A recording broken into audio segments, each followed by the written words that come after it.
Hey everybody, Marcus here with Next Level Recording. Thanks for checking out this video. I'm going to be showing you my take on drum reverbs, what I'm doing, and how I typically go about it. Going to show you a little sample, and then I'll dive right in.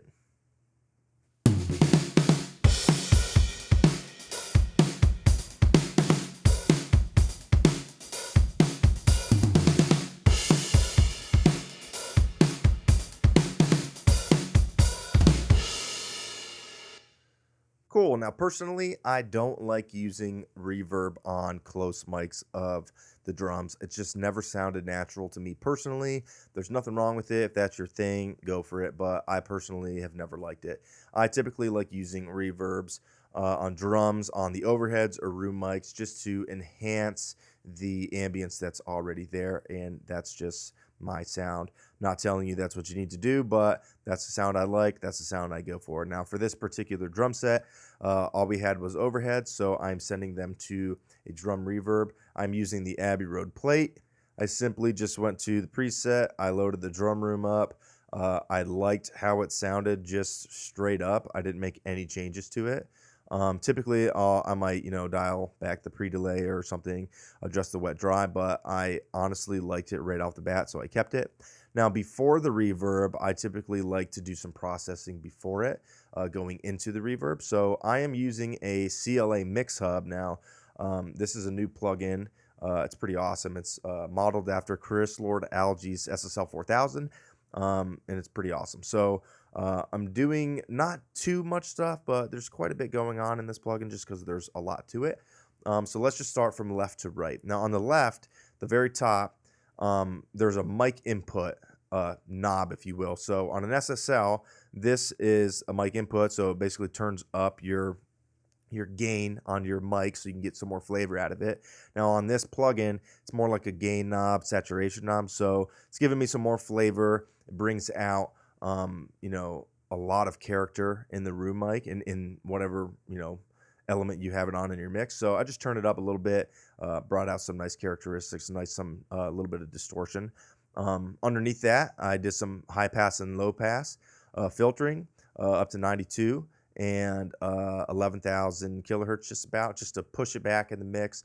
I don't want the high end to be super in your face just because this is a reverb. I want the drums and the reverb just to kind of be there but not super noticeable, so you don't want it to poke out that much because the high end, the closer something is, the more high end it has. If you want it to just be noticeable but not too noticeable, roll off some high end a little bit. Now if we go to the next one, I didn't boost any of the high frequencies at all, but you can tell here I did take out about 4 decibels of, let's see, like 950 hertz. So this to me was super boxy sounding. So what I did initially, and I'll show you in a bit, I boosted this quite a bit, and I kind of went around and moved the frequencies around to kind of listen for the most annoying, boxy sounding, grossness, if you will. And I just notched that out just to kind of clean up the overheads and just to make them a little bit more clear. And I did the same exact thing for the low mid frequencies. So, but that was more muddiness. So around 200, 260, there's some muddiness in that region. Just muffled, wanted some clarity out of the room.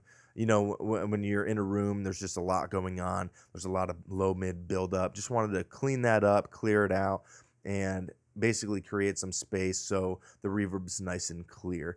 Now, the last thing that I'm doing is compressing. Now, on this particular plugin, there's 2 types of compressors. There's the console compressor, and then you can click this type button, and it goes to a blue face compressor, which I believe is modeled after the characteristics of an 1176 blue face compressor. Sorry, I'm stumbling over that.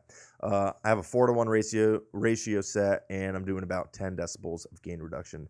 Now, a blue face compressor is a little bit more aggressive, and it gets quite a bit of gain reduction. And I have a fast attack set, and it just brings a lot of flavor out of the room. Now, what I'm going to do is I'm going to turn this drum reverb up so you can really hear what it's doing, and I'm going to bypass this and re-enable it. and you're really going to hear the difference in what all these changes are doing. And then I'm going to go around and I'm going to boost these high mid frequencies and low mid frequencies so you can really hear what I was talking about when I'm talking about the boxiness and the muddiness of the high mids and the low mids, so you can really understand what it's doing.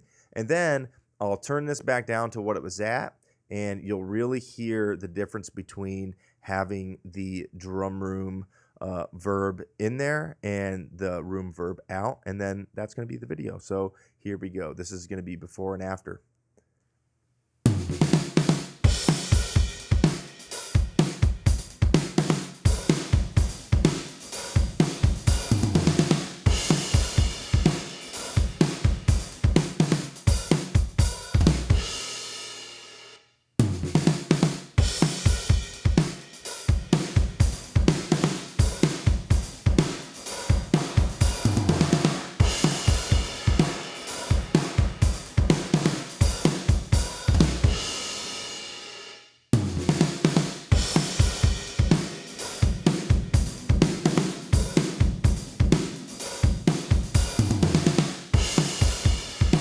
Cool. I'm gonna boost these again. Just listen to the boxiness of this, and then the woofiness of this. When I really boost it, you'll really start to hear the woofiness, and then I'll take those out, and it just cleans it up really nice.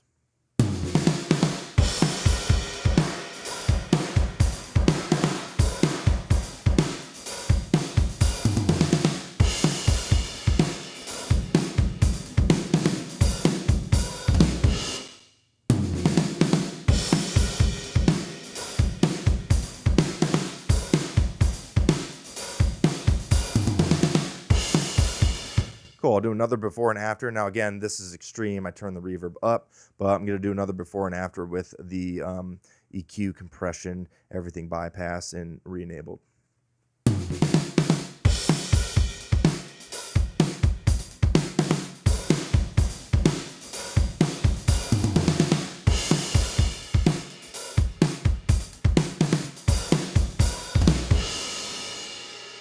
Cool, now I'm gonna put this back down to where it was, and I'm gonna do the same thing, but I'm gonna mute the reverb and then unmute it so you can see the difference.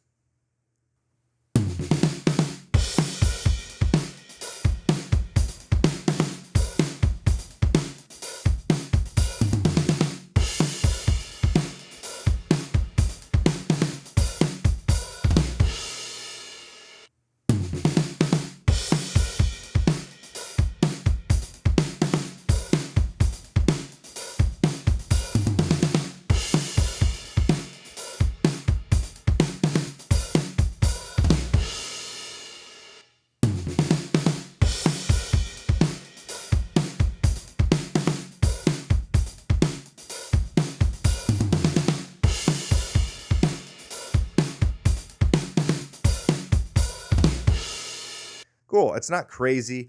I can push this up a little bit more if I wanted to, but for the song, I didn't want it to be super, out there, crazy reverb. Now, like I said, I could probably push this up a little bit, maybe 2 or 3 decibels, but it's subtle. It does make a difference. That's how I use reverb. I don't do anything too crazy. Don't make it as complicated as you're making it in your head. If you are, just do simple moves, and that's all. That's all it is. Feel free to leave comments, ask me questions. Please subscribe. If you ask questions, I try to respond as quickly as I can. If you want to see any videos, let me know, and I'll try to get those up. Please follow me on Instagram at Next Level Recording. And until the next video, I'll catch y'all later.